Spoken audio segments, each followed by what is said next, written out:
Thank you, Madam Chairman. I wanted to ask Mr. Goldstein a couple of questions. Mr. Goldstein, you mentioned that some promising research with regard to MS was stopped or has been negatively impacted.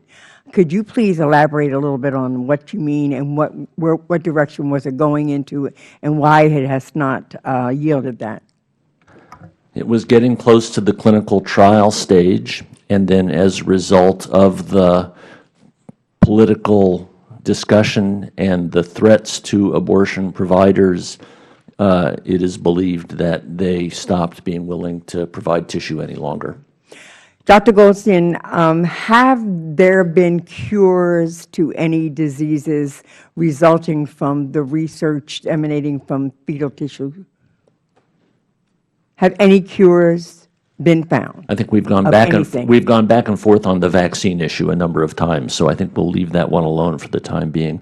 I think I'm in the business of moving forward. I look for therapies for diseases where we don't yet have any. I'm not aware of any that have been definitely been solved using fetal tissue, although arguably the development of treatments for HIV depended a great deal on being able to develop humanized mice that had a human immune system in animals. And I think that was initiated using fetal blood-forming stem cells.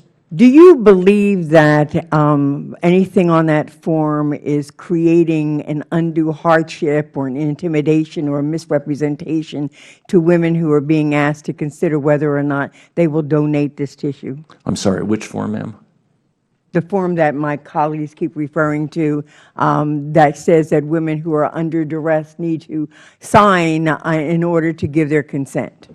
So if it's the form that says therapies for diseases such as Alzheimer's disease and all the rest have already been found, I agree. That's an inappropriate statement and should not have been made on that form. I don't know who wrote it. That would not have made it past my IRB either.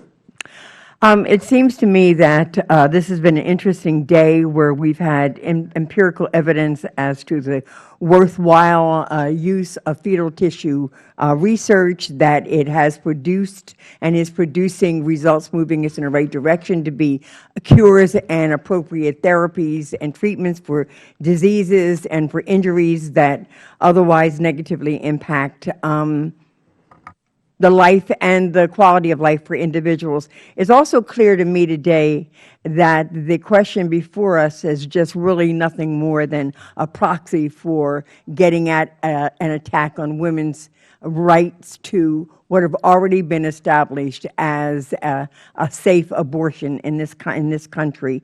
And it just concerns me that we would have a panel of legislators sharing misinformation and sharing information that isn't documented in any way, shape, or form, indicating that people are making money off of women's bodies and that there's something about people becoming rich by this, by engaging in fetal tissue research, and leaving that out there as if it is the truth when in fact we know it is not.